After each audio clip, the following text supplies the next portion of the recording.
Olá! Vocês já se questionaram sobre a importância do uso da água na construção civil? Pois é, a água é encontrada desde o início de uma obra até a sua finalização. Mas olhando por uma perspectiva diferente, essa água pode interferir negativamente quando encontrada em locais indesejados.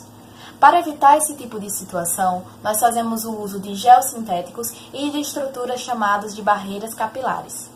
A configuração de um solo fino sobre um solo granular, encontrado nesse último sistema citado, não é exclusividade da natureza de um solo heterogêneo e estratificado devido à sua formação geológica.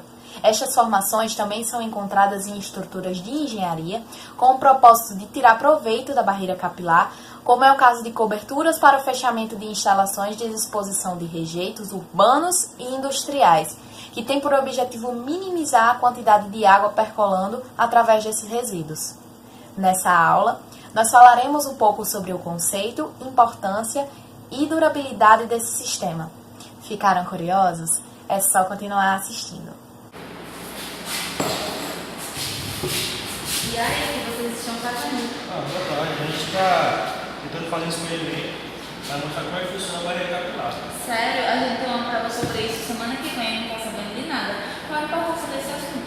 Primeiro vamos começar com os conceitos mais simples. O que vem à cabeça de vocês sobre a palavra capilar? A gente pensa em cabelo. Concordo. O que isso tem a ver com geossintéticos?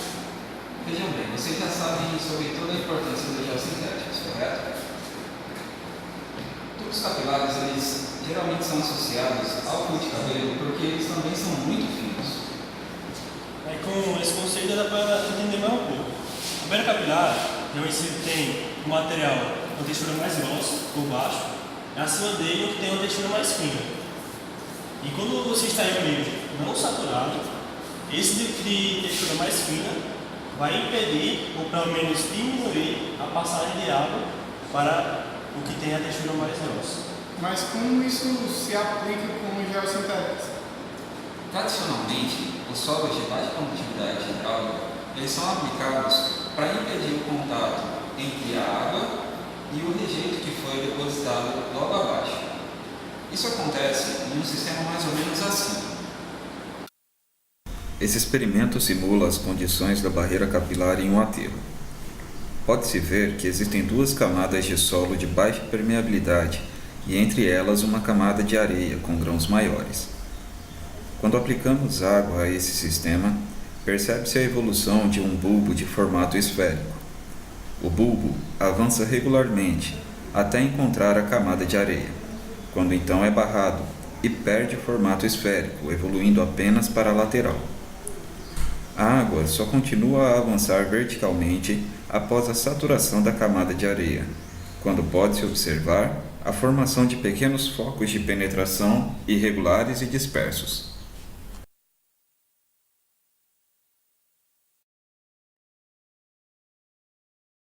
Muito interessante, mas me surgiu uma dúvida. O que acontece com essa barreira ao decorrer do tempo? Bom, a verdade é que mesmo que seja um método muito utilizado, com o tempo ele começa a perder a sua eficiência. Isso ocorre porque o material com textura mais fina, que geralmente fica em cima, que muitas vezes também é utilizada a argila compactada, ela começa a passar por vários processos de retração e expansão. Isso faz com que causa fadiga no material e prejudica a sua eficiência. Mas com todos esses experimentos, como a gente analisa a eficiência dessa barreira? Bom, sob condições naturais, esse trabalho ele é muito difícil e também muito caro. E pode levar anos ou até mesmo décadas. Para contornar toda essa dificuldade, geralmente são aplicados ensaios laboratoriais ou então procedimentos numéricos, cálculos numéricos, para que você faça uma avaliação da eficiência dessa barreira capilar. Mas isso é um assunto para uma outra conversa. Adoramos a explicação. Muito obrigada. Muito obrigado. Até mais. Valeu, cara. Até mais.